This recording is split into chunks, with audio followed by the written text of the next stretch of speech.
Bharatiya Janata party को हमेशा इस बात को लेकर घेरा गया कि सबका साथ सबका विकास के नारे के बावजूद वो मुस्लिम कैंडिडेट्स को अपनी पार्टी की तरफ से टिकट नहीं देते रहे अलग अलग चुनावों में। अब यहां पर एक अलग नजरिए से इस पूरी परिस्थिति को देखिए और देखिए सिवान की उस सीट को भी जहां पर उत्तर प्रदेश के मुख्यमंत्री योगी आदित्यनाथ बार बार प्रचार करने जाते रहे। क्योंकि बात यहां पर मुस्लिम ध्रुवीकरण का नहीं बल्कि हिंदू वोटों के ध्रुवीकरण का हो जाता है।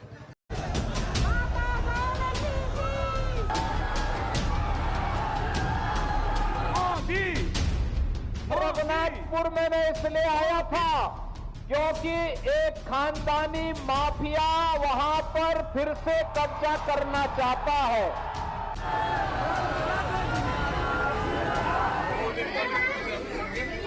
वोट गिराए के बाद ये तैयारी करी जाओ, सरकार बनाई जाओ। पहले चरण में सिवान में वोटिंग तो हो चुकी, लेकिन इस सीट के साथ दूसरी मुस्लिम बाहुल्य सीटों को लेकर जिस तरह की बयानबाजी हुई उसने बिहार की राजनीति में सांप्रदायिकता की जमीन फिर से तैयार कर दी। ज़बाने तलवार सी धारदार, शब्द बेहद नुकीले। मैंने पूछा मौलवी साहब आयुष्मान कार्ड मिला? कहा हाँ मिला। हिंदू मुसलमान हुआ? कहा नहीं हुआ।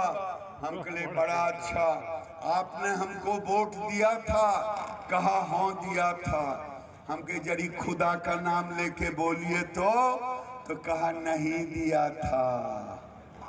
जो किसी के उपकार को ना उपकार माने उसको नमक क्या बोलते हैं? अरे जो किसी का उपकार ना माने उसको क्या बोलते हैं? उसको क्या बोलते हैं? मैंने कहा मौलवी साहब मुझे नमक हरामों का वोट नहीं चाहिए। ये हकीकत है कि मुस्लिम वोटों में बीजेपी की हिस्सेदारी बेहद कम रहती है। लेकिन दिलचस्प है 2020 के एक आंकड़े का विश्लेषण, जब 13 ऐसे जिले जहां मुस्लिम आबादी राज्य की औसत से अधिक थी वहां एनडीए का प्रदर्शन बेहतर रहा था। इन 13 जिलों में विधानसभा की 99 सीटें हैं। एनडीए ने यहां 2020 में जीती थीं 68 सीट, महागठबंधन ने 26 और अन्य ने 5। तो क्या इसके पीछे कारण हिंदू वोटों का ध्रुवीकरण रहा? और क्या इसीलिए बीजेपी नेताओं की ओर से ऐसे बयान लगातार आते रहे?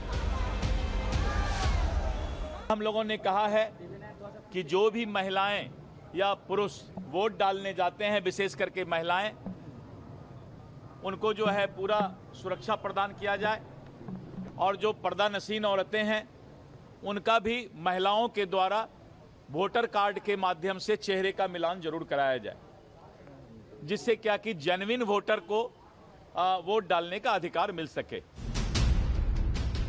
दिलचस्प है कटिहार की प्राणपुर सीट का भी उदाहरण, जहां 45% मुस्लिम आबादी के बावजूद 3 बार से बीजेपी जीतती आ रही है। वजह है मुस्लिम वोटों का बंटवारा। बीजेपी अपनी राजनीति को लेकर स्पष्ट है और मुद्दों को लेकर भी। पार्टी ने पूरे राज्य में एक भी मुस्लिम कैंडिडेट को टिकट नहीं दिया।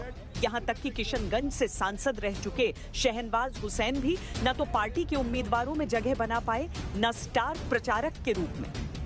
मुस्लिम वोटरों को रिझाना तो दूर, पार्टी के नेताओं की ओर से विवादास्पद बयान अलग आ जाते हैं। 400 से 1100 लेते हो लेकिन वोट नहीं देते हो, तो मैं कहता हूँ कि कह दो तौबा, ये लाभ हम नहीं लेंगे भाइयों। कह दो तौबा, ये लाभ नहीं लेंगे। या तो हम कहते हैं कि आइए मुसलमान भाइयों, मुख्यधारा में जुट के आइए, भारतीय जनता पार्टी के साथ आइए। इस बार गंजी का जनता खड़ा है। एसआईआर में वोटों की जो नियमितता हुई है उसके अनुसार राज्य में औसत कटौती हुई 15,809 वोटों की। सीमांचल, जहां सबसे अधिक मुस्लिम मतदाता हैं, वहां सबसे अधिक 19,576 वोट कटे हैं और बीजेपी इसे लगातार घुसपैठियों से जोड़कर बात करती रही। बिहार की मतदाता सूची से घुसपैठिए निकाले, वो अच्छा किया या बुरा किया? जोर से बोलो, अच्छा किया या बुरा किया?